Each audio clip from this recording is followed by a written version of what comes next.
네, 안녕하세요. 민사소송 2기 수업 시작해 보도록 하겠습니다.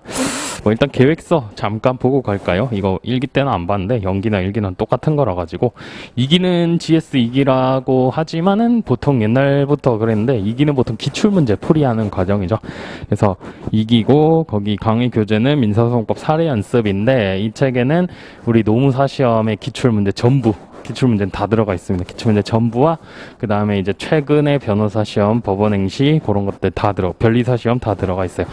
최근 시험 주제들은 이제 요즘 중요한 주제들 볼 수 있으니까 여러분들이 그냥 보기만 해도 옛날 시험 문제랑 요즘 시험 문제랑 다르죠. 스타일이 좀 다르기 때문에 최근에 다른 시험 문제들도 조금 참고를 하셔야 됩니다. 그래서 제가 강의 목표에 보면 다른 사례 주요 쟁점을 익히면 되는데 뭐 다른 여러 가지 시험이랑 같이 해가지고 좀 중요하게 다뤄주고 있는 쟁점 점들 보도록 하겠습니다. 그 다음에 뭐 2번 제일 중요한 거는 답안 작성 연습이죠. 1기 때도 제가 불의타 원래 계획서에는 없었는데 모의고사를 냈었죠. 이걸 하다 보니까 모의고사를 한번 쳐보는 게 좀 나을 것 같다. 2기가 본격 개시되고 이제 쓰면 사실 9번이 있고 3기가 지금 6번 계획이 되어 있죠.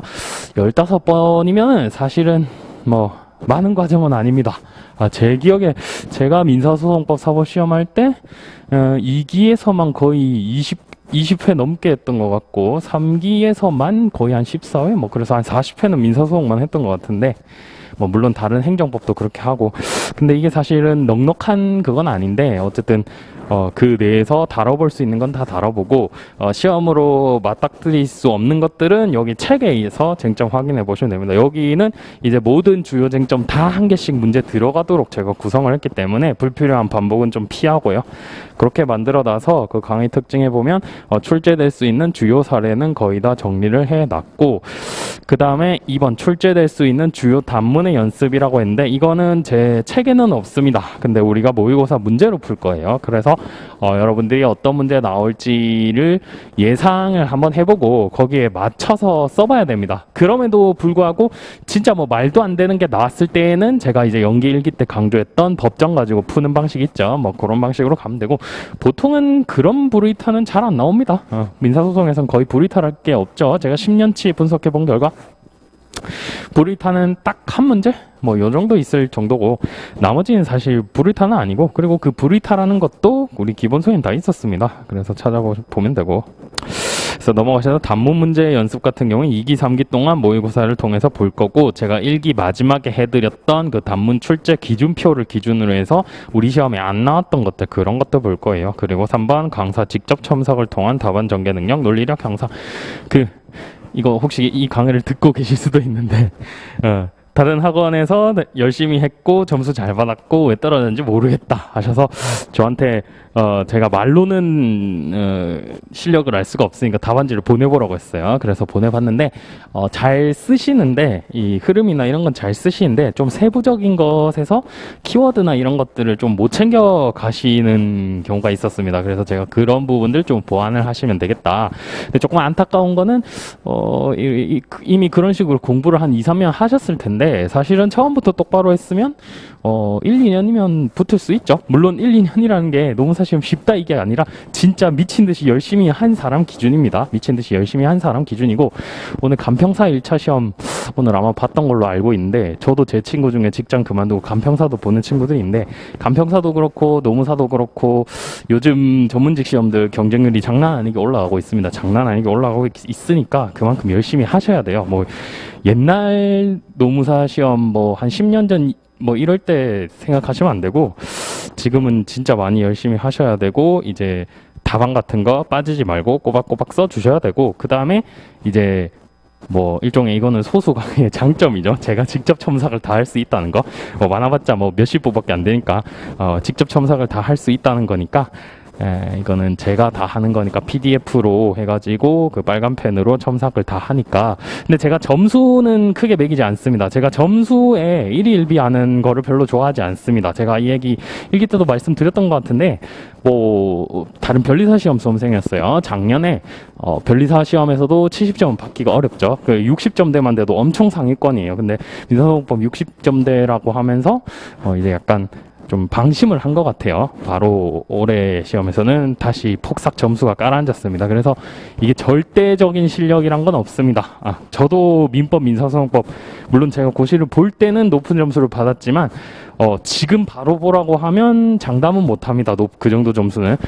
그래서 이거는 누구나 다 공부를 해야 되고, 여러분들도 이미 법 공부해 보셔서 알겠지만 행정쟁송법도 그렇고 뭐 다른 과목도 물론 마찬가지겠습니다만 고시라는 게 과목량이 어마어마합니다. 보통 뭐 공부 좀 했다, 수능 내가 좀 봤다 해봤자 사회탐구 한 거 뭐 200~300페이지밖에 안 되죠. 뭐 수학의 정석 두껍다 해도 200~300페이지밖에 안 되죠. 근데 고시는 사실 한 권에 기본서로 따지면 1000쪽씩 되죠. 이것도 제가 뭐 강사 교재라서 요약을 해놓은 거고, 이시훈 교수님 교재는 1000쪽씩 되죠. 그런 것들 이제 여러분들이 다 공부하시는 거기 때문에 만만하게 보시면 안 됩니다. 보통 우리가 뭐 어릴 때 학습했던 과목에 5과목이 합쳐진 게 뭐 한 과목 수준, 이런 수준이라서 어쨌든 열심히 하셔야 되고 답안 무조건 다 쓰셔야 됩니다. 실력이 없어서 나는 답안을 쓰기가 두려워요. 그것도 저는 별로 좋아하지 않습니다. 일단 부딪혀야 되고요. 제가 이제 고시 공부를 하면서 조금 패착이, 저도 어쨌든 고시 공부를 한 6년 정도 했는데 패착이 처음에 저도 조금 두려워했던 것 같아요. 내가 이거 못하면 어떡하지? 근데 당연히 처음 하면 못합니다. 그걸 채점하는 제 입장에서 봐도 처음부터 잘하는 사람은 없고요. 근데 처음부터 논리력이나 흐름 따라가는 게 뛰어난 학생은 있어요. 그런 학생들은 제가 봤을 때는 진짜 자기만 노력하면 1년 안에 무조건 붙는 학생들인데, 그런 경우 외에는 이게 무조건 투입이 들어가야 됩니다. 분량이 많기 때문에 투입이 들어가야 되고 외워야 되고. 그래서 법 공부에는 천재가 없다. 제가 이거는 로스쿨 수험생들한테도 그 얘기 하는데, 뭐 어릴 때 사법시험 합격한 애나 이런 애들이나 머리가 뛰어난 게 아니라 이 집중력이 뛰어납니다. 집중력이 뛰어나고 무지막지한 공부량을 계속해서 매일매일 그냥 해나갈 수 있는 거. 여러분들 PC방에서 뭐 게임을 얼마만큼 했는지 모르겠는데 그거 매일매일 하는 것도 피곤하거든요. 제가 대학교 1, 2학년 때 그렇게 해봐서 그거 매일매일 하는 것도 일처럼 느껴지는데, 공부를 매일매일 할 수 있다는 거, 그것도 일단 엄청난 능력이기 때문에 네, 어쨌든 반드시 투입량이 많아야 되고 재첨삭을 받아가시면 좋을 것 같아요. 그래서 말이 조금 샜는데, 어쨌든 전 점수를 주지 않고 어디서 뭐가 감점이 된다 그런 얘기만 해드릴 거라서 점수에 너무 좀 집착을 안 하셨으면 좋겠고, 그럼에도 불구하고 아마 제가 제 답안에 몇 점 써놨을 것 같은데, 써놨죠. 제가 이거 빼버릴까 하다가 그냥 다 써놓기로 했거든요. 2기 3기 때. 이거는 왜 써놨냐면 자가적으로 이제 내가 어디까지 썼냐 해가지고 한번 보시라는 의미에서 제가 써놨습니다. 제가 이제 일일이 뭐 하나하나 할 수도 있는데, 이게 제 목차 안에서 뭐 1점, 2점, 배점이 된 거고, 경우에 따라서는 목차를 좀 다르게 잡으시는 분도 있어요. 논리 전개를 그게 틀린 건 아닙니다. 무조건 저 따라갈 필요 없습니다. 답안은 뭐 여러 가지를 쓸 수 있죠. 거기 들어가야 할 판례 문구랑 답을 맞추고 논리 전개만 맞으면 돼요. 우리가 문을 열고 침대로 가서 잠을 자야 되죠. 근데 이 논리 전개가 잠을 자고 문을 열고 침대로 간다 이러면은 뭔가 이상하잖아요. 글을 볼 때. 그거랑 마찬가지로 논리 전개랑 써야 되는 답만 맞으면 됩니다. 일단. 그래서 반드시 제 방식 취할 필요는 없는데, 이 내용이 들어가 있나? 그 점수에 2점 정도 배점이 돼 있구나. 이런 거 보시면 될 것 같습니다. 그래서 그것들은 참고를 하시면 되고, 어쨌든 제가 봐드리는 거는 흐름이랑 논리, 그 다음 생각이 뭔가 잘못된 것들, 이해가 잘못돼 있는 것들, 그런 것들 위주로 해서 제가 봐드릴 거고요. 그다음 수강 대상 뭐 어떻게 쓸지 몰라 단문 문제 단문 문제도 되게 먹먹해 하는데, 단문 문제도 뭐 한 10개 정도 써보면 어떻게 쓰는지 다 알 것 같고요. 그 다음 3번 분명히 잘 쓴 것 같은데 이상한 점수를 받고, 이분들이 사실 2기 3기가 필요한 분들입니다. 자기는 엄청 잘하는 것 같은데 나 왜 떨어졌지? 근데 다른 시험 때문에 떨어졌고, 민사소송법은 뭐 60점 넘었다. 그럼 괜찮아요. 그럼 괜찮은데 그게 아니다. 난 민사소송법 분명히 잘하고 학원에서 모의고사 치면은 막 1등씩 2등씩 하는데 실전을 갔더니 40점대가 나온다. 뭐 50점대도 겨우 나온다. 50점대도 초반이 나온다. 그건 좀 이상하죠. 좀 이상하니까 뭔가 핀트가 좀 어긋난 겁니다. 어긋난 거고, 이런 것들은 그래서 이런 분들은 반드시 저한테 따로 메일이라든지 질문을 해서 뭐가 잘못된 건지, 제가 지금 뭘 더 써야 되는지 그런 것들 좀 얘기를 제가 해드릴 수 있으니까, 이런 분들은 좀 뭐 따로 또 상담을 요청하셔도 되고요. 그 다음 뭐 그 외에는 그냥 초시생들이죠. 민사성 모르겠는 거. 그 다음에 선택해서 꼭 합격해야 하는 수험생. 이거 좀 중요한데, 이 학원 과정이요. 물론 저는 선택 과목에 불구하고 해봤자 연기 1기, 2기, 3기. 해봤자 여러분들이랑 만나는 시간 자체가 14일, 그 다음 11일, 25일에, 9일에, 뭐 해봤자 40일밖에 안 되죠. 40일밖에 안 되는데, 40일밖에 안 된다고 해서 나는 뭐 올해 40일이니까 내년에 또 해서 40일 더 공부하겠다. 뭐 돈과 시간이 많고 또 젊으시면 뭐 그렇게 생각하실 수도 있는데, 제가 생각했을 때는 진짜 열심히 하면은 1, 2년 컷을 할 수 있거든요. 그리고 뭐 직장을 휴직하신 분들도 계시고, 보통 이제 다른 직업 갖고 있다가 오신 분들이 조금 더 절박해서 좀 잘하시는 경우도 있는데, 어쨌든 좀 절박함이 계셔야 됩니다. 이거는 제가 1, 2년이라고 했는데 노무사 시험이라서 그런 게 아니고, 저는 고시도 저는 1, 2년 빠삭하면 붙을 수 있다 생각합니다. 모든 시험이요, 다요. 저는 시험의 난이도는 뭐 노무사 시험도 사실 고시급이라 저는 생각하는 사람이라서 개인적으로 학생들 중에서 가끔 말도 안 되게 노무사 시험을 합격해서 스펙으로 써서 어디를 가겠다? 헛소리 하지 말아요.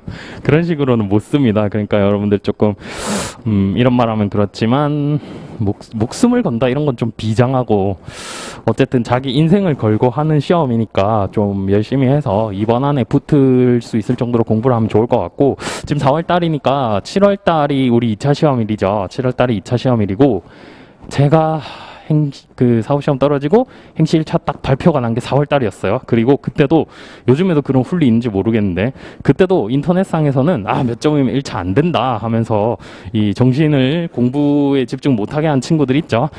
그래서 저도 공부를 못했어요. 근데 합격자 발표가 나왔는데 1차가 합격을 한 거예요. 그래서 큰일 났다. 4월부터 행시 2차는 6월달 말에 있습니다. 그래서 4월 말에 발표가 나고, 행시는 문자로 친절하게 합격자를 보내주기 때문에 2개월 남았다. 큰일 났다. 어떻게 할 것 같아요? 민법, 민사소송법, 상법, 행정법이야 내가 뭐 법학 공부를 했으니까 하면 되고, 그 다음에 거기에도 행정학이라는 과목이 하나 있었습니다. 우리의 인사노무관리론 같은 과목이에요. 그런 과목이 하나 있어가지고, 근데 그게 양도 많잖아요. 양도 많고, 어떻게 보면 행정학이라는 학문 자체가 법학이랑 아예 다른 학문인데, 내가 다시 이걸 해야 되는데 이걸 2개월 안에 붙을 수 있나? 라고 생각을 하긴 했는데, 그 2개월이 조금 아깝잖아요. 아까우니까 그냥 이거 해보자 해서, 법학은 제가 정리해 놨었던 노트라고 해야 되나? 뭐 그런 걸 위주로만 해서 받고, 그거 정리해서 만든 게 제 핵심 정리 기본서고요. 그런 식으로 해서 법학에 최소한으로 시간 투자하고, 법학은 4과목 다 통틀어서 한 2주? 14일 정도 쓴 것 같아요.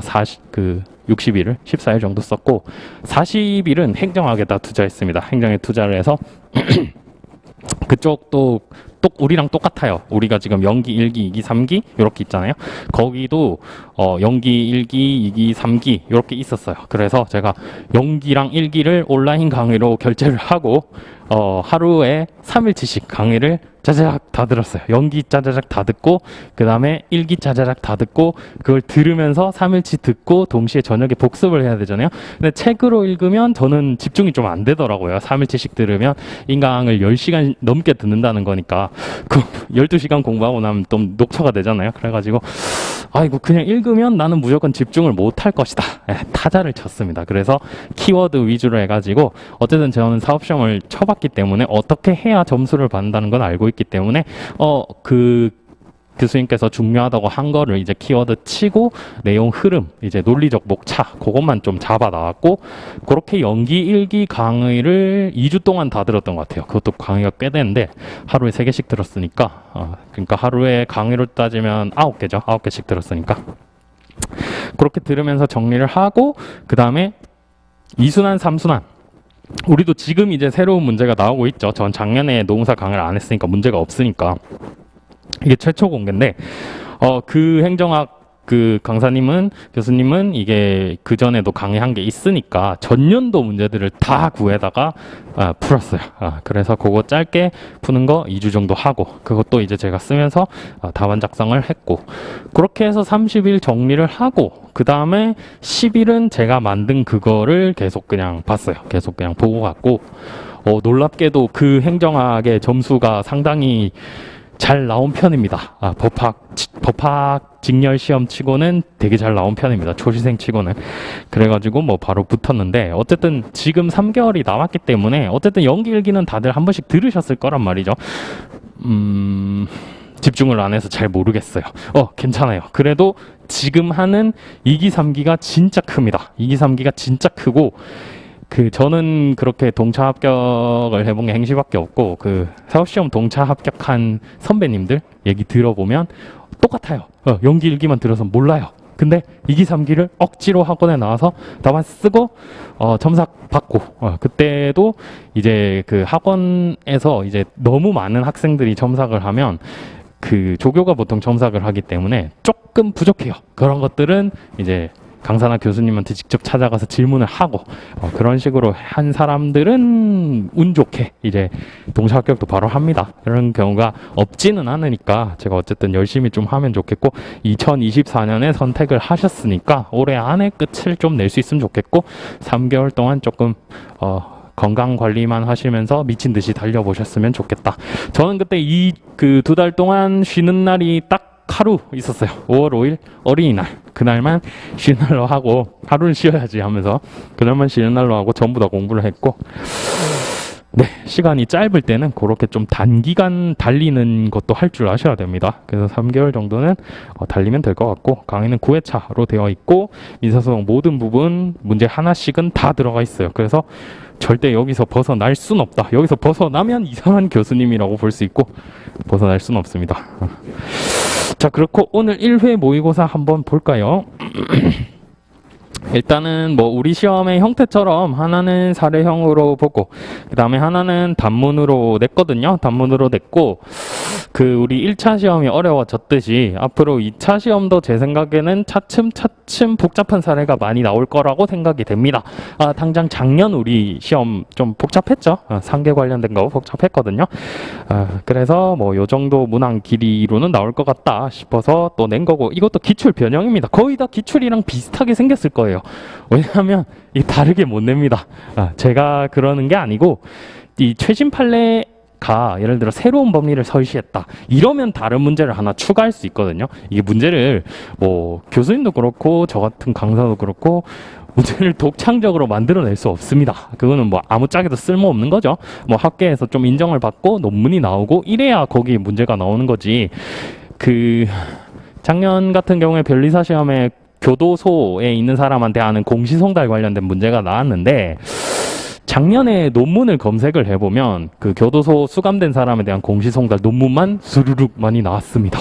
그런 식으로 학계 동향에 따른 것도 있고 그 다음에 우리 시험에 나왔던 상계 같은 거 있죠. 그건 다른 국가고시에서 다 나왔기 때문에 당연히 중요한 거였습니다. 그래서 사실 누구나 다 쓸 수 있었어야 되는데 그걸 이제 공부 안 한 친구들은 이제 못 쓰는 거죠. 뭐 그런 거라서 일단은 2기 때는 저희 진도에 맞춰서 하나하나 다 볼 겁니다. 그리고 3기 때 약간 예상 문제 식으로 해가지고 조금 나갈 거 조금 더 복잡하게 낼 겁니다. 그래서 어쨌든 우리 1번은 진도대로 첫 번째 있던 관할과 관련된 거예요. 그래서 문제 1번 갑은 2020년 3월 6일 자신의 소유인 대전시 소재 X부동산에 관하여 채무자를 갑 근저당권자를 을로하는 근저당권 설정 계약을 체결하고 같은 달 22일 근저당권 설정 등기를 맞춰주었다. 근저당권 설정 계약 당시 갑과 을은 근저당권에 관한 소송의 관할 법원을 부산지방법원으로 하기로 하는 서면 합의를 하였다. 그러면 관할 합의가 있네요. 캐치를 하시고 다음 물음에 답하시오. 1번 갑은 X부동산에 관하여 2021년 2월 2일 병 명의로 매매를 원인으로 한 소위 등을 맞춰주었다. 병은 X부동산 소유자로서 근저당권의 비담보 채무가 소멸되었다고 하여 을을 상대로 근저당권 설정 등기 말소를 청구하는 소를 대전지방법원에 제기하였다. 잠깐만요. 그러면 첫 번째 갑과 을이 서면 합의를 했는데 그런데 그 서면 합의를 한 관련된 부동산 X부동산이죠. 갑이 이 부동산을 병한테 넘겼네요. 병한테 넘겼습니다. 자, 그러고 병이 사서 근저당권의 피담보 채무 빌린 돈 다 없어졌으니까 왜 내 소유권 있는 X부동산에 저당권 계속 유지하고 있는 거니? 이거 없애줘 라고 하면서 근저당권 설정되기 말소 청구해소를 요거는 대전지방법원에 제기했어요. 뭔가 좀 이상하죠? 앞에서는 부산지방법원으로 하기로 하는 서면 합의를 했는데 소를 대전지방법원에 제기했습니다. 자, 이에 을은 갑과의 관할 합의를 이유로 관할 위반의 항변을 하였다. 우리가 생각한 이상한 게 쟁점으로 나왔죠. 관할 합의가 있는데 왜 너는 부산지방법원이 아니라 대전지방법원에 소를 제기하니? 이 사건 소에 대하여 대전지방법원이 관할권을 갖는지 설명하시오 라고 되어 있기 때문에 자, 이제 관할권을 어떻게 시작해 나가야 되겠습니까? 관할권 검토를. 일단은 서면 합의를 했죠. 그러면은 이 관할 합의가 유효한지 여부부터 당연히 써야겠구나. 목차는 그 순서대로입니다. 우리가 문제점을 항상 쓰라고는 하지만 문제점은 혹은 문제의 소재, 쟁점의 정리는 답을 다 알아야 쓸 수가 있습니다, 사실. 그래서 우리가 먼저 생각을 해야 됩니다.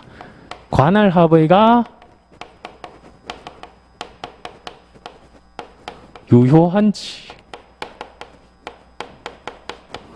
유효할 때 이게 그 성질이 어떻게 되는지, 전속적 관할 합의인지 부가적 관할 합의인지 그런 것들을 따져야 되고, 그 다음에 여기 관할권이 없네 라면 관할 위반의 항변이 받아들여질 것이고, 그게 아니라면 그냥 그대로 소송을 할 것이고 해가지고 결국 핵심이 되는 논점은 이거니까, 자, 우리는 관할 합의가 유효한지 그 다음에 그 성질에 대해서 검토하고 그에 따른 관할 위반이 없는지를 살펴보겠다. 문제 소재에 쓰면 되는 거겠죠.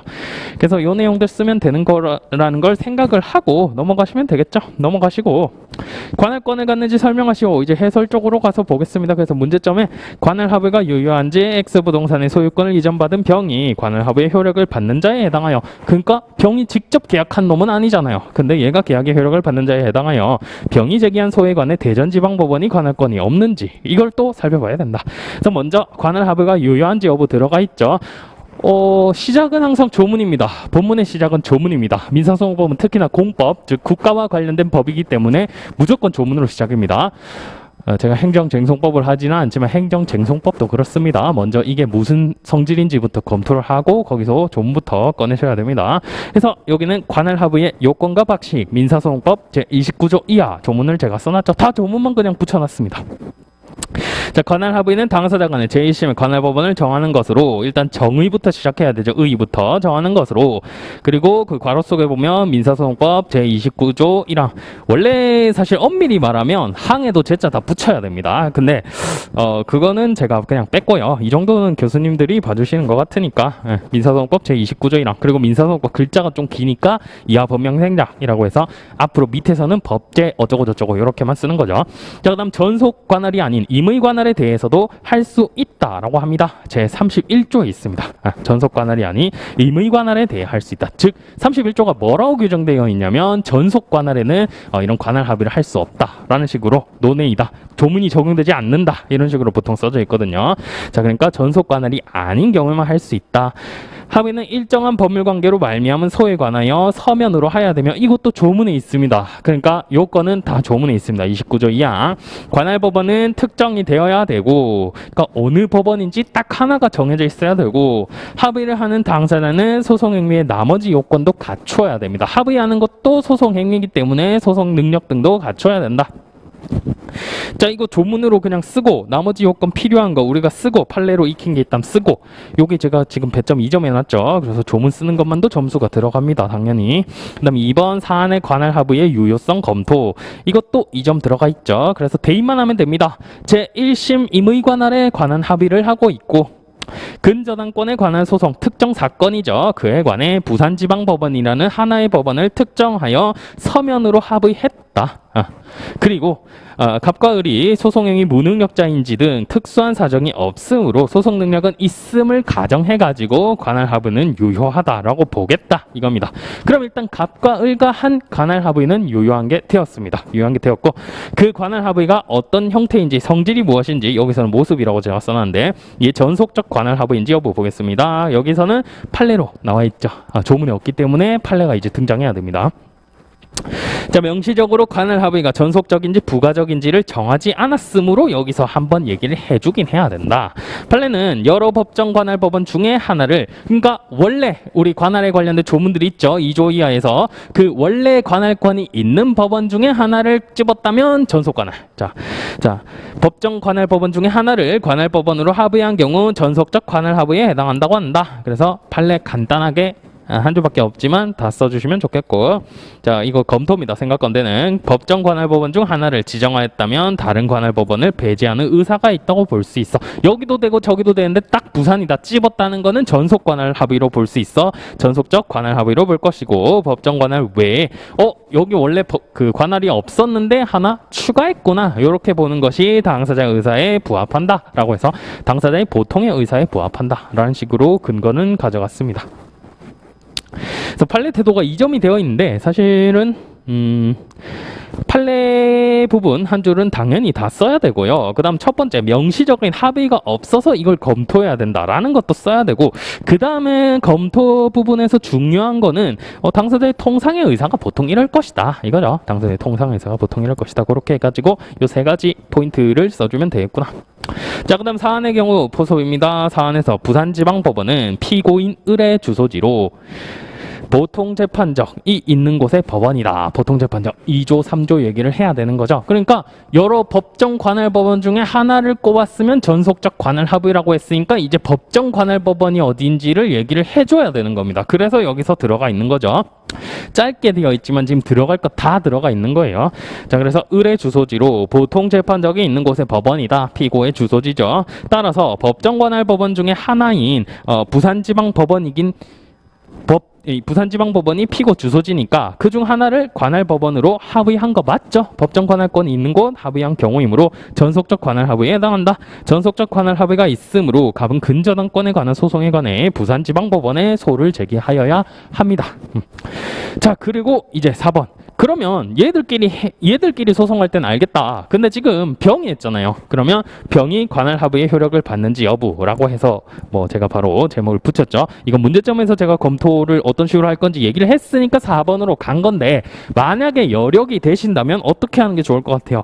그 3번에서 2번 사안의 경우에 소를 제기하여야 한다. 그런데 이 사안은 병이 소를 제기한 것이니까 이 갑과 을 간의 관할 합의의 효력이 병에게 미치는지 여부를 밑에서 검토해 보겠다. 이런 문장이 들어가 있으면 더 좋죠. 이건 논리성에서 가점을 받습니다. 이런 것들은. 글을 잘 써야 된다는 게 막 유리한 문체로 이렇게 쓴다는 게 아니라 필요한 내용이 들어가서 이 쟁점이 다음에 나올 것을 얘가 예상할 수 있구나. 그렇게 얘가 뭐가 문제가 되는지 알고 있구나. 그거를 제시를 하는 게 좋은 답안입니다. 막 시처럼 멋있게 쓰고 이런 게 아니라. 자, 그 다음 4번. 그래서 병이 관할 합의의 효력을 받는지 여부고, 여기는 판례 제가 3점이라고 해놨죠. 자, 관할 합의는 소송법상 행위로 당사자와 그 일반 승계인 보통 아버지가 돌아가셨을 때 받는 사람, 당연 승계하는 그 사람도 일반 승계인입니다. 그를 제외한 제3자에게는 그 효력이 미치지 않는 것이 원칙이지만, 왜냐면 제3자는 모르는 사람이잖아요. 안 미치는 것이 원칙이지만 지명채권과 같이, 그냥 채권을 말합니다. 지명채권과 같이 권리관계 내용을 당사자가 자유롭게 정할 수 있는 경우에는 그 채권의 특정 승계인은 그와 같이 변경된 권리관계를 승계한 것이라고 할 것이어서, 관할 합의의 효력은 특정 승계인에게도 미친다. 즉 채권을 가져간 사람에게는 관할 합의의 효력이 미친다. 예를 들어서 갑과 을 간에 이 채권을 가지고 있었어요. 그런데 이 채권과 관련한 소를 어디 제기하겠다라는 것을 정했다면, 이걸 정해놓은 게 관할 합의가 여기 붙어 있겠죠. 우리 1차 때 민법을 잠깐 떠올려 주셔야 됩니다. 근데 갑이 이 채권을 여기 병에게 넘겼다, 주었다, 팔았다. 그렇다면 이 채권은 당연히 넘어갈 것이고 관할 합의도 같이 넘어가느냐? 인데 보통 채권의 정의가 뭐죠? 채권은 동일성을 유지하면서 병에게 이전되는 거, 이게 채권 양도죠. 이게 채권 양도의 정의입니다. 그렇기 때문에 이 채권이 그대로 간다 이 말입니다. 즉 관할 합의도 붙여서 같이 간다. 그러므로 병은 영향을 받게 된다. 이렇게 되는 것이고요. 그 얘기를 하고 있습니다. 자, 그러나 관할 하부의 효력은 부동산에 관한 물권의 특정 승계에게는 미치지 않는다고 봐. 이거는 채권과 관련된 얘기고요. 어떠한 부동산과 관련해 가지고 둘이 소를 어떻게 하겠다라고 했는데 이 부동산 자체가 이 병이라는 사람에게 넘어갔을 때에는 이 관할 하부의 효력이 미치지 않습니다. 이거는 우리 민법 총칙 소유권 절대 원칙 있죠. 소유권 절대 원칙. 갑이 소유권자일 때는 자기가 모든 걸 다 행사할 수 있어요. 근데 갑이 지금 소유권을 병에게 넘겼죠? 그럼 병이 소유권자이기 때문에 소유권 절대 원칙에 따라 병이 마음대로 할 수 있는 거고, 그건 갑 네가 한 거지 나랑 무슨 상관인데, 이렇게 되는 겁니다. 그렇기 때문에 거기 보시면 부동산에 관한 물권의 특정 승계에게는 미치지 않는다고 봅니다. 판례도. 그래서 근저당권 설정자와 근저당권자 사이 관할 하부의 효력은 부동산을 산 사람에게, 사서 자기가 새롭게 소유권을 취득한 사람에게는 미치지 않습니다. 않는다고 한다. 그리고 여기 제가 3점을 넣어놨는데 어디 1점 넣어놨을까요? 앞에 있는 건 2점 넣어놓은 거는 뭐 3으로 나눠가지고 이 사람 한 0.6점씩 주겠구나, 이렇게 보시면 되겠고, 여기 3점은 어디 들어가 있을까요? 자, 관할 하부인은 효력이 미치지 않음이 원칙이지만 이게 일단 먼저 1점이고요. 그 다음 지명 채권과 같이 당사자가 내용을 자유롭게 정할 수 있을 때 그 채권 양수에게는 효력이 미친다. 요게 그 다음 또 1점이고, 마지막으로 부동산에 관한 물권의 특정 승계에게는 미치지 않는다는 거, 요게 또 1점입니다. 즉 여기 있는 거 1, 2, 3 다 써줘야 됩니다. 다 써줘야 되고, 제가 이 문장을 다 외우라는 게 아닌 걸 알겠죠? 제가 말씀을 드릴 때도 뭐가 핵심인지 얘기를 다 드리고 있죠. 그래서 그 내용들 들어가 있으면 됩니다. 자, 그다음 검토 및 사안의 경우 물권은 당사자가 그 내용을 자유롭게 변경할 수 없어. 여기서는 물권 법정주의, 자유롭게 변경할 수 없고, 소유권을 취득한 사람은 자기 마음대로 할 수 있는 거 다 할 수 있다. 이게 물권 법정주의. 근데 이건 여러분들이 물권법을 안 하시긴 했는데 요 논거도 같이 기억을 해두시면 좋을 것 같아요. 자, 판례와 같이 볼 것이다. 결국 X 부동산의 승계인인 병에게는 갑을 관 관할 하부의 효력이 미치지 않죠. 채권을 산 게 아니라 부동산을 산 사람이니까. 따라서 병이 부산지방법원에 소를 꼭 제기할 필요는 없습니다. 관할 하부의 효력이 미치지는 않으니까. 그러면은 여기 관할 합의 유효하다고 했고, 전속적 관할 합의라고 했고, 지들끼리 소제기한다는 때는 미친다고 했는데, 여기 이 친구는 지금 물권자, 새로운 물권자니까 안 미친다. 자, 그러면은 우리가 빠뜨리면 안 되는 게 이거죠. 그러면은 그럼에도 불구하고 여기 대전지방법원, 여기 관할권이 있긴 있냐? 요거를 따로 검토를 해주셔야 됩니다. 그래서 대전지방법원의 관할권이 인지 여부 1점밖에 안 되어 있긴 한데, 자, 병은 소유자로서 피담보 채무의 소멸을 이유로 을명의 근저당권 설정득이 말소를 청구하고 있다. 이는 어쨌든 X 부동산에 관한 소로, 부동산에 관한 소는 조문 우리 20조랑 21조에 있었죠. 그 부동산 소재지 법원입니다. 그래서 그 내용들 조문 뺏겨 써주시면 되고요. 사안에서 X 부동산의 소재지가 대전이므로 대전지방법원이 관할권을 갖는다. 그러므로 대전지방법원은 이 사건 소에 대해 관할권을 가지니까 판결을 할 수 있다. 이렇게 되겠죠. 자, 다시 앞으로 문제 넘어가 보시면 1번에서 제가 마지막에 뭐라고 했어요? 이 사건 소에 대하여 대전지방법원이 관할권을 갖는지 설명하시라고 돼 있죠. 물어본 거에 대한 답을 항상 마지막에 써주셔야 됩니다. 대전지방법원은 갖는다. 부연적으로 내가 아는 뭐 이러한 것들이 있는데 그것도 생각해 볼 만한데 뭐 하면서 얘기를 끌어가시면 가점을 받으실 수도 있지만 사실 필요 없는 내용입니다. 필요 없는 내용이고, 묻는 것만 답을 잘 해주시면 되고, 여기도 결론에 또 1점이 돼 있죠. 맞췄는지 안 맞췄는지. 자, 그러고 2번 문제 보겠습니다. 갑은 근저당권의 피담보 채무가 소멸되었음을 주장하며 이를 상대로 근저당권 설정득이 말소를 청구한 소를 인천지방법원에 제기하였다. 자, 그러면은 이거, 자, 문제 1번 공통적인 거는 부산지방법원으로 하기로 하는 서면 합의를 했는데, 자, 여기서는 갑이 인천지방법원에 소를 제기한 겁니다. 그리고 인천지방법원은 갑 승소의 판결을 선고하였다. 을이 항소하여 항소심 심리 도중 항소심 법원이 현저한 손해나 지연을 피하기 위해 직권으로 이 사건 소송을 다른 항소심 법원에 이송할 수 있는지 설명하시오. 그러니까 이송할 건덕지가 있는지 한번 살펴봐라 이겁니다. 이송과 관련한 문제를 묻고 있습니다. 그럼 이송과 관련한 거, 관할 위반을 이유로 한 이송 34조, 심판 편의를 위한 이송 35조, 그 이하에 있는 조문들 써야겠구나 생각을 하시고 법전 조문 펼치시고 그 다음 문제 보시면 되는 거겠죠. 항상 조문을 보셔야 됩니다. 조문이 장식품이 아닙니다. 그거 활용하시라고 있는 거예요.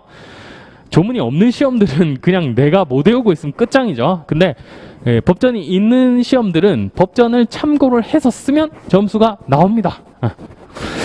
자, 그래서 문제 2번 문제점. 항소심 관할은 1심 법원의 관할에 따라 전속 관할이 정해진 경우여서, 즉 이미 2심으로 올라와 버렸단 말이에요. 1심이 아니고 지금 2심으로 올라왔어요.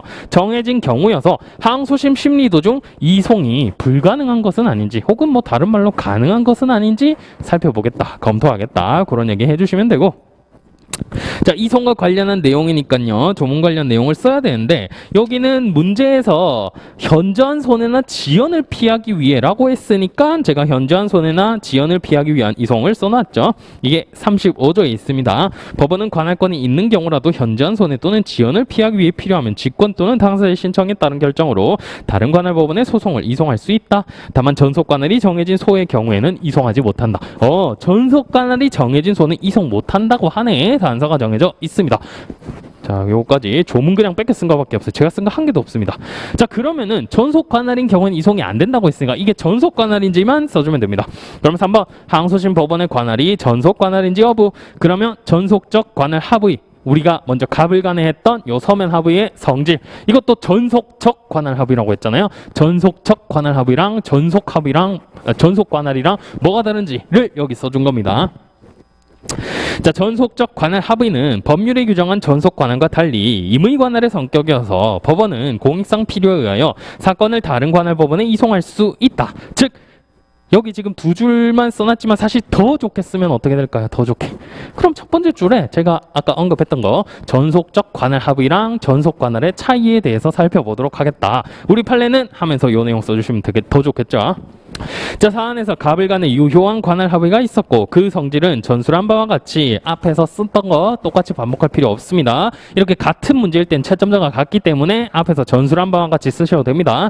전술한 바와 같이 전속적 관할 합의이다. 그렇다면 전속적 관할 합의죠. 그렇다면 법 제35조에 따른 이송이 가능할 것으로 보이는데, 근데 문제가 있다. 관할 합의는 제1심 법원의 관할에 관한 것이어서, 이거 어디 있었어요? 29조 조문에 있었습니다. 1심 법원의 임의 관할에 관해서 하는 게 관할 합의라고 했죠. 1심 관할에 관한 것이어서 항소심에서 관할을 변경하는 것이 가능한지 한 번 더 봐야겠다. 그래서 자, 먼저 전속적 관할 합의를 우리가 뜯어봤고, 두 번째 항소심 관할이 어떻게 되는지 그 성격을 뜯어봐야 됩니다. 근데 이거는 전속 관할입니다. 그리고 배점이 3점 돼 있죠. 분량이 비슷한데 왜 3점이에요? 이게 키포인트이기 때문에 점수를 제가 조금 더 높이 썼습니다.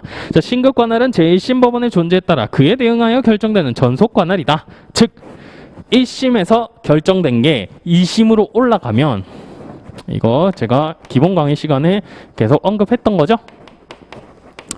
3심은 어차피 대법원 전속 관할이고 2심은 어떻게 정해진다고 했어요? 얘가 어디서 재판을 했느냐에 따라 달라진다라고 했습니다. 여기가 지법 단독부면 여기가 지법 합의부고, 여기가 지법 합의부면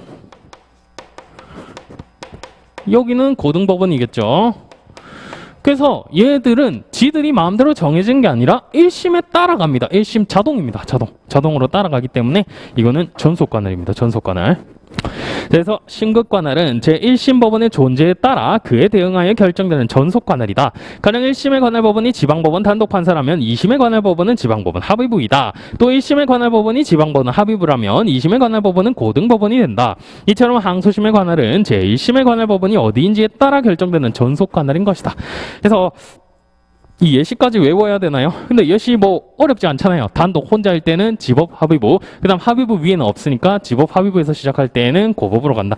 이 정도는 좀 기억을 해서 써주시면 좋을 것 같아요. 자, 그래서 이거는 전속관할입니다. 전속관할이고, 그 다음 3번 항소심 심리 도중 또 이송이 가능한지. 전속관할이 정해진 소의 경우 이송하지 못한다. 이거 아까 어디 있었어요? 35조 쓰면서 있었죠. 근데 이거 뭐라고 했어요? 위에서 항소심 관할 전속관할이라고 했었죠. 그러므로 의리항소하여 항소심 심리 도중 항소심 법원이 현저한 손해나 지연을 피하기 위해 직권으로 이송할 수 없다가 되는 겁니다. 앞에 1번, 2번 우리가 쓴 거 가지고 이걸 합쳐보니까 3번에서 이때는 이송 안 되겠구나, 답이 나오죠. 이런 식으로 가셔야 됩니다. 항상 논리 우리가 배운 거 쉬운 것들 있죠. 뭐 정반 합의라든지 그 다음에 3단 논법이라든지 그런 거 있죠. 법학도 전형적으로 1번, 2번을 검토해보니까 합쳐보니까 3번 이건 안 되겠구나 이런 식으로 해서 논리를 항상 가져가시면 되겠고, 그럼 결국 답은 이송할 수 없다가 됩니다. 묻는 거에 대한 답을 마지막에 항상 하셔야 되고, 그래서 답안 이런 식으로 써가시면 되고, 여러분들이 쓰신 거에서 제가 이제 배점해 놓은 거에 얼만큼 들어가 있었냐 가지고 뭐 자가 채점을 하셔도 되고, 뭐 제가 채점을 하면서는 이 부분 어디가 좋으면 가점이다, 이 부분은 마이너스 몇 점을 주겠다 이런 식으로 얘기를 또 해둘 거예요. 근데 점수에 너무 집착하지 마시고 어쨌든 논리 뭐 써야 되는지, 어떤 식으로 전개 가져가야 되는지 요걸 익히셔야 됩니다. 9회밖에 안 되지만 그 방식만 익히시면요, 자 이거 어디에도 쓸 수 있어요. 행정쟁송법에도 쓸 수 있고 여러분들이 앞으로 치시는 법 과목 전부에 다 쓰실 수가 있습니다. 그래서 한 번만 이런 논리 잘 익혀두시면 됩니다. 자, 그래서 사례풀이를 했고 앞으로 넘어가셔서 국제재판관할권에 관하여 설명하시오. 법전 참조하라고 했는데 법전 없죠. 법전 없는 거죠. 그래서 이게 설마 나올까 하긴 하는데, 이게 법 개정이 된 지 얼마 안 됐기 때문에, 이게 지금 된지 뭐 한 해봤자 2년? 이렇게 됐죠. 법 개정이 된 지 얼마 안 됐기 때문에 우리가 조금 봐두자라는 차원에서 보고 있습니다. 아, 그리고 제가 그거 깜빡했던 것 같은데, 이거 1기 때 얘기했나요? 항소이유서법 개정된 거. 뭐 어쨌든 그 개정된 거 시행 자체는 25년도부터니까 올해부터 여러분들은 아실 필요가 없을 것 같아요. 자, 그렇고, 자 넘어가셔서 단문 어떻게 써놨나 봅시다. 단문, 뭐 단문 당연히 제 기본서에 있는 거 국제재판관할권 관련된 거 다 쓰면 되는 것 아닌가요? 근데 다 못 쓰죠. 다 못 쓰기 때문에 이것까지 좀 써주면 좋겠다라는 것만 제가 좀 요약을 했습니다. 그래서 자, 문제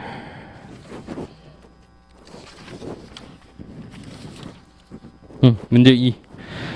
일단 단문은 의요건 절차 효과죠. 뭐 절차가 있으면 쓰고, 그 외에는 의요건 효과 뭐 이런 식으로 그냥 쓰시면 되고, 시작에 뭐 서론 이렇게 쓰셔도 상관은 없습니다. 마지막에 뭐 결어 이렇게 쓰셔야 되는데, 이런 단문 국제재판관할권에 관해서 쓰라고 했는데 제가 뭐 논하는 것도 아니고 결어 쓰기가 조금 힘들죠. 조금 힘드니까 저는 그냥 이런 방식으로 쓰는 걸 선호하고, 뭐 서론 결론 쓰셔도 상관없습니다. 서론 결론 쓰셔도 상관없고. 자, 국제재판관할권의 의, 역시 시작은 의, 개념부터입니다. 자, 세계화, 국제화로 외국과 관련 요소가 있는 섭외적 민사 분쟁이 증가했는데, 이 섭외적이란 게 제가 알기로 일본식 한자로 알고 있는, 이게 그냥 국제입니다. 국제적 민사 분쟁이 증가했는데, 어느 국가의 법원이 해당 사건에 관해 재판할 수 있는가의 문제가 물적 범위, 즉 이걸 다른 말로 국제재판관할권의 문제이다. 합의가 있거나 피고가 변론하여 변론관할이 발생한다면 당연히 우리나라의 법원이 재판권을 갖지만, 그런 사정이 없는 경우 관할권은 어느 나라 법원이 갖는지 여부가 문제된다. 자, 국제재판관할권 어디 갖는지에 관한 종래 학설.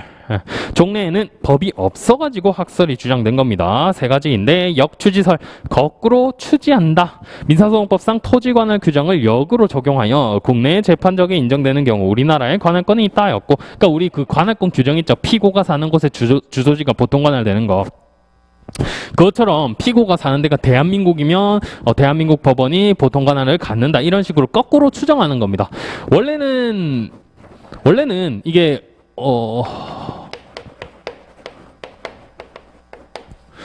원래는 한국, 일본 어느 나라 법에 따라야 되지 정하고 난 다음에 그 다음에 한국 법원에 따를 때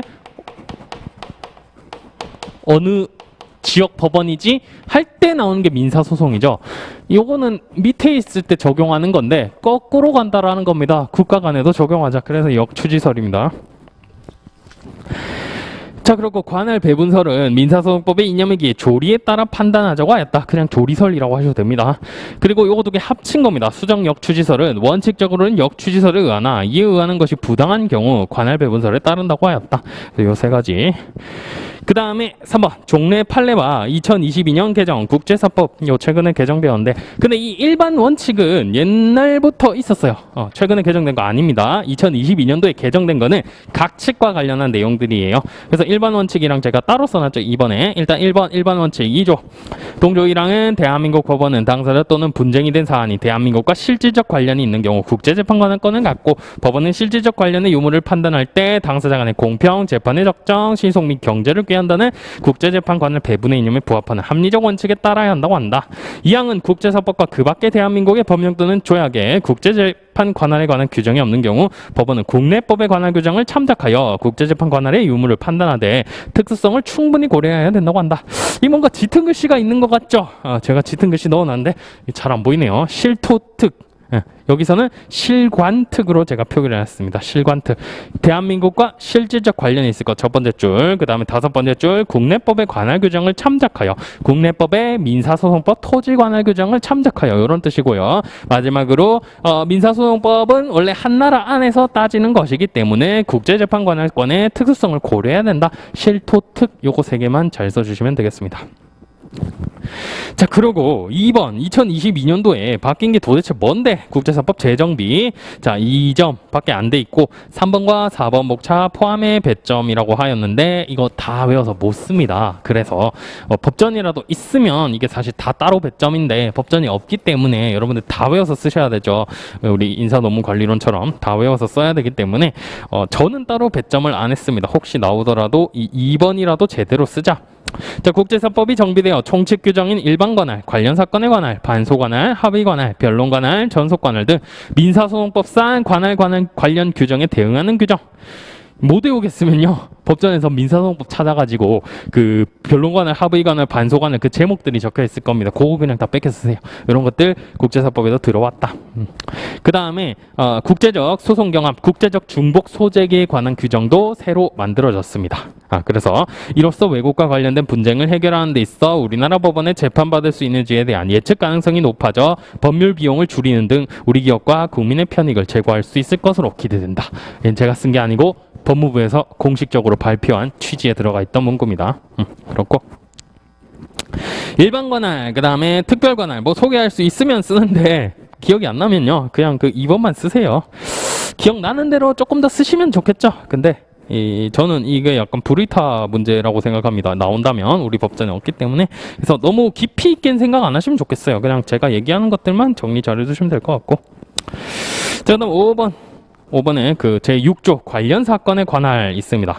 이거는 새로 반영되긴 했는데 옛날에도 판례가 있어가지고 제가 그냥 한번 얘기만 해보자 해서 가져왔어요. 자, 국제재판 관할에서의 관련 재판적. 우리 민사소송법 25조에도 관련 재판적 있죠. 그 변호사가 전주지방법원에 이제 수임과 관련한 사건을 소재기하기로 하였는데 그 절이랑 관련된 내용이었죠. 금산사였나? 금산사에 그쪽에 소재기하기 싫으니까 서울에서 소송하고 싶어가지고 서울에 있는 조계종을 대상으로 해서 소송 제기했는데 부당하게 관련 재판적을 얻기 위한 것으로서 이 경우에는 관련 재판적이 성립하지 않는다라고 한 내용이 있었죠. 그것처럼 이 국제재판 관할에서도 관련 재판적과 관련한 조문이 새로 들어온 게 6조라는 겁니다. 자, 이 관련 재판적은 피고가 부당하게 응소를 강요당하지 않도록 청구의 관련성, 분쟁을 한 번만에 해결할 수 있는 가능성, 피고의 현실적 응소 가능성, 그러니까 그 지역에서 응소하는데 문제가 없나 등을 종합적으로 고려해 신중하게 인정되어야 하며 인터넷을 통한 불법 행위에 있어서 불법 행위의 결과 발생지로서의 재판관할의 인정에는 피해자의 보호, 피해의 경종, 증거 수집의 편의, 가해자의 의도와 예측 가능성 등이 고려되어야 한다. 자, 이를 반영해 개정국제사법 제6조는 상호 밀접한 관련이 있는 여러 개 청구 가운데 하나에 대하여 법원의 국제재판관할권이 있으면, 이 법원이라고 되어 있는 건 우리나라 법원입니다. 앞에 우리나라가 생략되어 있는 거예요. 그냥 법원이라고 적혀 있으면 그 여러 개의 청구를 하나의 소로 법원에 제기할 수 있다고 규정하고, 공동피고 가운데 1인의 피고에 대하여 법원이 제3조에 따른 일반 관할을 가진 때에는 그 피고에 대한 청구와 다른 공동피고에 대한 청구 사이에 밀접한 관련이 있어 모순된 재판의 위험을 피할 필요가 있는 경우에만 공동피고에 대한 소를 하나의 소로 법원에 제기할 수 있다고 하였다. 자, 앞에 상호 밀접한 관련이 있는 청구, 요거는요 민사소송법 25조랑 두문 똑같습니다. 그러니까 그거 그냥 뺏겨서 비슷하게 쓰시면 되고, 짙은 글씨만 잘 기억하시면 되겠죠. 밀접한 관련이 있어서 모순된 재판의 위험을 피할 필요가 있는 경우에는 하나의 소로 법원에 제기할 수 있다. 그 내용 쓰시면 되고, 그다음 반소관할도 우리 민사소송법에 있는 반소관할과 관련된 조문과 비슷합니다. 그래서 뭐 제가 일정 그냥 부과를 했고요. 그다음 제8조 합의관할, 이거는 4점 조금 높게 배점을 해놨죠. 옛날에 판례가 있었기 때문입니다. 그래서 1번 외국 법원만을 관할 법원으로 하는 전속적 관할 합의 기존 판례라고 해서 이거는 대외 합공이라고 해서 외워줘야 되는 거 제가 짙은 글씨 해놨습니다. 일단 외국 법원을 전속 관할로 하려면 대외 합공, 대한민국의 전속 관할이 아니고 전속 관할에서 합의 못한다고 했잖아요. 민사소송도. 그 다음 그 다음 외국 법원이 그 외국 법상 관할권이 있는 경우에야 하며, 그 다음 합리적 관련성을 가지며, 그 다음 그쪽 외국 법원에서 재판을 진행하는 것이 공서 양속에 반하는 법률 행위에 해당하지만 않는다면 관할 합의도 유효하게 될 수 있다. 이런 판례가 옛날에 있었고요. 거꾸로 대한민국 법원만을 관할 법원으로 하는 전속적 합의, 이거는 외대 합공이겠죠? 그냥 거꾸로 똑같습니다. 다른 내용 똑같아요. 합리적 관련성, 그 다음에 공사양속에 반하지 않을 거, 이건 똑같고, 외국 법원의 전속 관할이 아니고 대한민국 법원이 관할을 가지고 그 내용입니다. 그래서 그거까지 그냥 쓰시고, 그다음 개정 조문에서는 우리 민사소송법과의 차이점을 쓰시면 되겠죠. 그래서 일정한 법률 관계에 대해 합의해야 된다라는 거는 우리나라 민사소송법과 똑같고, 서면으로 해야 된다, 이것도 똑같고, 아까 민사소송법 29조에 있던 내용이랑 똑같습니다. 그다음 합의로 정해진 관할은 전속적인 것으로 추정한다, 이게 차이가 있죠. 민사소송법에서는 추정한 조문이 없습니다. 그래서 우리 판례가 어떤 태도를 취하고 있는지 쓴 건데, 여긴 조문에 써져 있습니다. 전속적인 것으로 추정한답니다.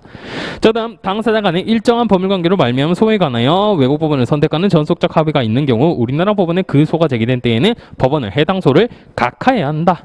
각하함이 원칙인데, 합의가 효력이 없거나 합의가 무효이거나 변론 관할이 생기는 경우에는 각하하지 않고 우리나라 법원이 재판을 한다. 이런 내용이죠. 이 관할 합의와 관련된 내용이라 가지고 제가 배점을 조금 더 많이 넣어놨습니다. 그다음 변론 관할과 관한 것도 이거 민사소송법 조문이랑 똑같습니다. 당사자 또는 분쟁이 된 사항과 직접적 실질적 관련성이 없다 하더라도 변론을 하고 나면 본안에 관해 변론한 때에는 변론 관할이 성립한다. 그 내용 그냥 써주시면 되고, 그 다음 11조 국제적 중복소 제기입니다. 중복소 제기 당소개죠. 그 내용 여기 그냥 써주시면 되는데 좀 차이가 있죠. 외국 법원의 재판이 대한민국에서 승인될 것으로 예상되는 때에는 법원은 직권 또는 신청에 의해 결정으로 소송 절차를 중지할 수 있고, 그래서 우리 외국 법원의 판결이 우리나라 법원의 기판력, 집행력 등을 갖기 위해서 지방법원 판례긴 하지만 승인 예측설이 다수설이라고 했었죠. 그거를 반영한 겁니다. 여기서도 승인될 것으로 예상되는 데에는 일단 소송 절차를 중지할 수 있고, 그 다음에 우리 원래 당소개, 소송 계속 여부 따질 때 상대방에게 소장 부분이 송달된 시점을 기준으로 한다라고 했는데, 여기서는 그 다음 짙은 것이 소의 선우가 소를 제기한 때를 기준으로 하는 거죠. 자, 외국에 있는 사람한테 이게 도착했는지 안 했는지 알기가 좀 힘듭니다. 그래서 소를 제기한 때를 기준으로 해서 만든 거예요, 이 법은. 그 다음 당사자는 제1항에 따른 법원의 중지 결정에 대해 즉시 항고를 할 수 있다 조문이 있고, 외국 법원이 재판을 위한 필요 조치를 하지 않거나 재판을 안 할 것 같다 그러면은 우리나라 법원이 중지된 사건을 다시 시작할 수 있다. 그리고 마지막 승인 요건을 갖춘 외국의 재판이 결국 나온다면 그 소를 각하해야 된다. 승인 요건을 갖추었기 때문에 외국 법원의 판결이 우리나라에서 승인이 되겠죠. 승인이 되고 어차피 기판력이 발생할 거니까 굳이 우리나라에서 중지해놨던 그 사건을 계속할 필요가 없는 거죠. 그래서 조문이 이런 식으로 만들어져 있구나 보시면 되겠고, 그 다음에 효과 의의 받고, 그 다음에 판례에 관련된 내용, 그 다음에 개정된 내용 받고, 그 다음 재판권을 흠결했을 때의 효과. 인적, 물적, 장소적 재판권이 있어야 함은 소송 요건으로서 직권 조사 사항이고, 법원은 재판권의 존부를 판단하기 위한 자료를 직권 탐지할 수 있다. 제가 말했죠. 우리 법원이 이 사건을 재판해도 될까요? 이 사람들한테 물어보면 이거 뭐야, 판사 맞냐? 이렇게 하겠죠. 그러니까 이거는 직권 조사 사항이고 직권 탐지주의입니다. 직권 탐지할 수 있다.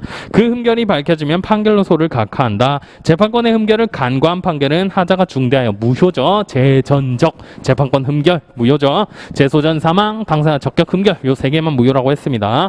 따라서 판결 확정 전에는 상소 못하고 확정 후에도 재심의 소를 제기할 수 없음. 이런 내용 그냥 쓰시면 되겠고, 제가 봐도 그냥 이렇게만 쓰니까 좀 썰렁하긴 하네요. 서론 결론이 들어가 있으면 좋을 것 같기도 한데, 근데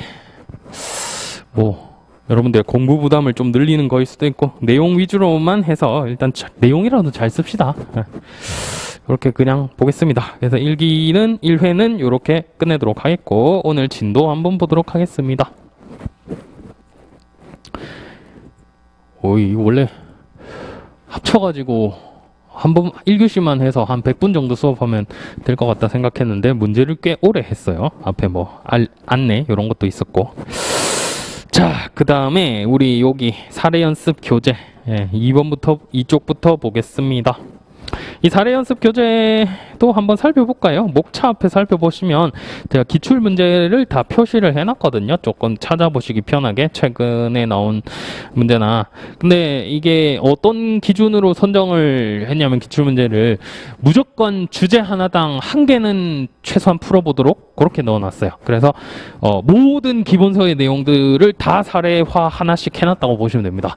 그래서 대신에 반복되는 문제가 조금 없어가지고 좀 중요한 거를 여러 번 봐서 연습하고 싶다. 거기에는 조금 부적합할 수도 있어요. 근데 전체적인 내용을 한번 훑어보겠다. 거기에는 좀 좋을 겁니다. 거기는 좀 좋을 거고. 그래서 뭐 행시, 그 다음에 변호사, 사시, 변리사, 그 다음 우리 동사 시험 뭐 이런 식으로 다 들어가 있고요. 표시가 안 돼 있는 거는 최근 판례로 그냥 들어가 있는 거고 어쨌든 한 문제씩은 들어가야 되니까 하나씩 끌어온 겁니다. 자, 그래서 이 페이지 속권의 시료 14년도 10년 전 우리 시험 기출이네요. 문제 간단하죠. 10년 전 거라. 갑은 을 회사로부터 해고 처분을 받고 임금과 퇴직금을 아무런 조건 없이 모두 수령하였다. 그냥 얘기 없이 다 받았네요. 갑이 소를 제기하는데 특별한 장애 사유가 없었음에도 3년여가 경고한 뒤 을 회사의 해고 처분이 부당하다고 주장하면서 아무 말도 안 하고 다 받아놓고 이제 와서 해고 처분 부당하다고 하네요. 주장하면서 해고일로부터 정년시까지의 임금의 지급을 구하는 소를 제기한 경우에 소권의 실효 여부에 관하여 설명하시오. 소를 제기했는데 이 소를 제기할 수 있는 권리가 소권이죠. 이 소권 오랫동안 행사 안 했는데 이거 실효되는 거 아니냐? 라는 겁니다. 문제점 사실 간단하죠. 실효의 원칙이 소권에 적용되는지 요게 쟁점인데 제가 그냥 하나 더 추가했습니다. 그에 따른 법원의 판결도 살펴보겠다. 이 옛날 시험이라 가지고 좀 두루뭉술하게 됐어요. 원래 요즘 시험은 딱 냅니다. 뭐가 문제인지, 뭐에 답해야 되는지. 근데 좀 두루뭉술해가지고 제가 여기는 법원의 판결까지 같이 검토하겠다라고 하였습니다. 자, 먼저 실효의 원칙. 소권의 실효 여부니까 실효의 원칙이 뭔지부터 써야겠죠. 자, 의 실효의 원칙은 권리자가 장기간에 걸쳐 그 권리를 행사하지 아니함에 따라 장기간 불행사 혹은 상당기간 불행사 요거죠. 장 또는 상당한 기간, 그거 일단 두 문자로 외워주시면 되겠고 그 의무자인 상대방이 더 이상 권리자가 권리를 행사하지 않을 것으로 신뢰할 만한 정당한 기대를 가지게 된 경우에 이거는 정자에 동그라미 하시면 되겠죠. 믿었다. 네가 행사 안 할 것으로 난 믿었다. 정당한 이유가 있었다. 그런데 새삼스럽게 권리자가 그 권리를 행사하는 거 자, 여기 새삼스럽게 뜬금포로죠. 근데 뜬금포로 답안지에 쓰면 안 되니까 새삼스럽게 거기 새자 해가지고 상정세 혹은 장정세 이렇게 외워주시면 되겠죠. 새삼스럽게 권리자가 그 권리를 행사하는 것은 법질서 전체를 지배하는 신의 성실의 원칙에 위반되어 허용되지 아니한다는 것을 의미한다. 실효의 원칙은 신의 성실의 원칙의 파생 원칙이었죠. 그래서 여기 뒤에 신의 성실의 원칙에 위반되어 허용되지 아니한다 이겁니다. 민사소송법의 대원칙인 신의성실의 원칙의 대표적 발현 형태이다. 자, 그럼 실효의 원칙이 적용되기 위한 요건인데요. 실효의 원칙은 어쨌든 기간과 관련돼 있다는 건 아시겠죠? 기간이 조금 오래됐고 그동안 행사하지 않아서 상대방이 정당한 기대를 가지게 되었다. 행사하지 아니할 것이라는. 그래서 필요 요건으로서 먼저 실효 기간입니다. 기간, 기자. 실효 기간의 길이와 의무자인 상대방이 권리가 행사하지 아니하리라고 신뢰할 만한 정당한 사유가 있었는지 역시 또 정당한 사유입니다. 정자. 그래서 여기서는 기정. 일률적으로 판단할 수 있는 것이 아니라 구체적인 경우마다 기간의 장단과 함께 상대방 측의 사정 등을 모두 고려하여 사회 통념에 따라 합리적으로 판단해야 된다. 사회 통념에 따라 합리적으로 판단. 이거는 뭐 통자나 사자 뭐 하나 동그라미 쳐셔서 기정사라 기정통 이렇게 외워주시면 되겠죠. 사회 상식에 따라 그러니까 사회적인 보편타당한 사회 규범에 따라 판단해 봤을 때 이거는 이 친구의 믿음이 정당한 거 아니냐? 10년간 행사 안 했는데 여기서는 뭐 3년이죠. 3년간 행사 안 했는데 이런 얘기를 할 수 있겠다. 그래서 실효의 원칙이 뭔지 일단 얘기를 하고 그 다음 3번 소권도 실효될 수 있느냐? 권리가 실효된다라는 건 당연한데 이게 소권이란 것도 실효될 수 있냐? 이게 어디서 발현되는 것이냐? 소권이란 건 헌법상 기본권이기 때문이죠. 재판 청구권에 들어가 있는 것이기 때문이죠. 그 얘기를 여기는 굳이 제가 안 써놨는데 뭐 그런 논의도 조금 더 써주시면 좋겠죠. 이 논의가 왜 촉발됐는지를 사실은 수험생들이 알고 쓰면 더 좋겠죠. 그냥 막무가내로 외운 것보다 왜 촉발됐냐?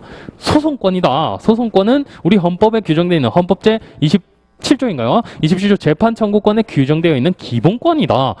기본권이 오랫동안 행사 안 했다고 해서 없어진다. 이건 말이 안 된다 이겁니다. 자, 내가 재산권을 행사하지 않았다고 해서 너 3년 지났으니까 그 재산을 모두 국가에서 뺏어가겠다. 이 말이 안 되죠. 제가 그냥 깜빡하고 뭐 창고에 노트북 같은 거 놔뒀을 수도 있잖아요. 그럴 수도 있기 때문에 기본적으로 기본권은 실효되지 않습니다. 근데 이 재판 청구권, 소권도 실효될 수 있느냐? 그 논의입니다. 자, 학설은 세 가지인데요. 소권 실효 인정설은 소송상 권리 중 소권도 실효 원칙에 의해 소멸될 수 있다. 그러므로 소권 행사가 실효 원칙에 반하면 소를 각하해야 된다. 아예 소를 시작할 가치도 없다는 얘기입니다. 그리고 소권 실효 부정설은 소권은 헌법상 기본권이므로 실효될 수 없다라는 겁니다. 소권 실효가 문제되는 사안은 소권이 실효되는 게 아니라 소권의 행사가는 되는데 이건 권리 남용이다. 소권의 남용이다. 라고 보아서 이거는 소를 각하해야 한다라는 견해입니다. 둘 다 결론은 각각 똑같네요. 그 다음 실체법상 권리 실효설. 이거는요, 우리 민사소송법, 민법 총칙 부분에서 여러분들 실효의 원칙 거기도 똑같이 나오죠. 거기 나오는 것처럼 민법상 실효의 원칙이 작동하면 된다. 이런 얘기입니다. 그래서 소권 불행사가 문제되는 사안은 실체법상 권리의 불행사, 즉 소권을 행사한다는 측면에서는 재판 청구권과 관련된 게 맞지만 이 권리와 관련한 측면에서는요, 뭐 임금 청구권이라든지 이런 권리와 관련한 측면에서는요, 그거는 그 사람의 민법상 권리죠, 사업상 권리죠, 노동법상 권리죠. 그 권리를 행사하지 않아서 그 권리가 실효된 것이다. 소권이 실효된 게 아니라 권리가 실효된 것이다. 이렇게 보는 견해입니다. 실체법상 권리 실효, 민법 제2조 위반에 관한 문제로서 소송상 권리 실효의 문제가 아니다. 재판은 청구할 수 있는데 이거는 본안에 들어가 봤을 때 네가 권리가 있긴 했어. 노동법상 권리가 있긴 했는데 그게 오랫동안 행사 안 해서 날라갔어. 휘발됐어. 실효됐어. 요 얘기를 하는 거다라고 하는 겁니다. 그럼 마지막 실체법상 권리 실효설은 법원이 어떠한 판결을 하겠습니까? 본안이죠. 소송은 일단 다 받아들여야 됩니다. 그러면 소송은 각하되는 게 아니라 본안에서 지게 되는 겁니다. 청구 기각이 나오는 거겠죠. 실체법상 권리 실효설은. 자, 판례는 근로자들이 면직 후 퇴직금을 수령하고 9년 후 보상금까지 수령하였다면 사용자로서도 면직 처분이 유효한 것으로 믿을 수밖에 없다. 9년 동안 아무 말도 안 했다. 믿을 수밖에 없으므로 근로자들이 새삼스럽게 면직 처분 무효 확인의 소를 제기함은 신의성실 원칙에 반하거나 실효의 원칙에 따라 그 행사가 허용되지 않는다라고 보았습니다. 자, 9년 후 상당한 기간입니다. 그 다음 사용자로서도 면직 처분이 유효한 것으로 믿을 수밖에 없으므로 이거 뭘 포섭한 걸까요? 아까 상정세 외웠으니까 거기 포섭해야죠. 이거 정당한 이유라는 겁니다. 상정세 제가 한 말 아닙니다. 판례가 한 말입니다. 판례도 거기 원칙에 포섭해서 넣는 겁니다. 이거 적용하고 있는 겁니다. 상당기간 9년. 그 다음 사용자로서도 면직 처분이 유효한 것으로 믿을 수밖에 없었던 정당한 이유가 있었는데 새삼스럽게 행사했다. 이거는 권리 행사가 허용되지 않는다라고 보아서 실효의 원칙으로 보았는데 이 판례의 문구가 뭐라고 돼 있어요? 권리 행사가 허용되지 않는다라고 했지 소권의 행사가 허용되지 않는다라고는 안 했습니다. 사실 판례는. 그래서 이거 조금 애매하긴 한데 자, 검토 보겠습니다. 자, 실체법상 신의칙 위반의 권리 행사를 소송 제기라는 방식으로 하는 것이므로, 즉 임금 청구권, 그 다음에 해고가 무효임의 확인을 구하는 청구 형식으로 지금 하는 것이므로 실체법상 신의칙 위반으로 처리해 청구를 기각하면 된다. 판례와 같이 소권 실효를 인정하되 권리의 실현 방법이 소의 제기인 경우이므로 실체법상의 권리가 실효된 것으로 보고 청구 기각 판결을 함이 타당하다. 즉 재판 청구권은 소권은 헌법상 권리이기 때문에 실효되지 않습니다. 따라서 소권 실효를 이유로 해서 소를 각하할 것이 아니라 일단 재판을 했으면 받아들이고 그 다음에 판결을 안에서 이 권리 행사가 지금 안 되네, 청구 기각 넣어줬어 라는 식으로 해야 된다라는 겁니다. 이거 비슷한 게 하나 있는데 뭐가 있었어요? 비슷한 건 아니지만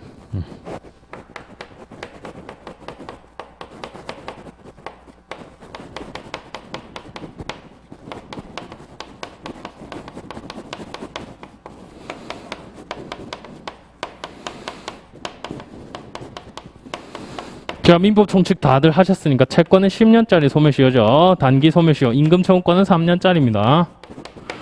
3년짜리인데 이 친구들, 이 채권이 10년, 3년 지났어요. 그럼 소멸했다라는 얘기죠. 소멸했으면 이 소멸한 채권 가지고 소수 제기하면 이거 어떻게 해야 될까요? 이거 소는 일단 각하되지 않습니다. 소는 일단 받아들입니다. 그리고 본안에서 청구 기각되는 거예요. 지는 거예요. 그리고 이 청구 기각되려면 전제가 하나 있어야 됩니다. 뭐죠?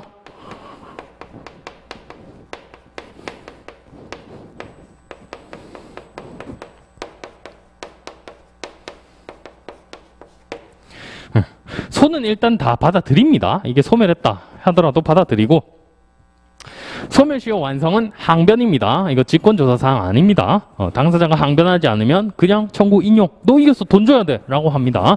근데 항변을 했다는 것을 전제로 청구는 본안에서 지는 겁니다. 소멸시효도. 이거랑 비슷하죠, 구조가. 이거는 21년도가 22년도 변시 쪽 어디 기출이 되었던 것 같고. 자, 그렇고 결론. 갑이 3년이라는 시간 동안 해고에 대해 얘기를 안 했으므로 의뢰사는 갑이 해고 처분에 대해 수긍하였을 것이라는 정당한 신뢰를 형성했다고 볼 수 있다. 따라서 새삼스럽게 해고 처분의 부당을 주장하면서 임금 지급을 구하는 소를 제기한 것 신의 성실의 원칙에 반하거나 실의 원칙에 따라 그 권리 행사가 허용되지 않는다고 할 것이다 라고 해서 권리 행사가 허용되지 않음라고 쓰시면 되겠습니다. 그래서 이렇게 풀어가시면 되고, 자, 우리 10분 정도 쉬었다가 다음 거 보도록 하겠습니다.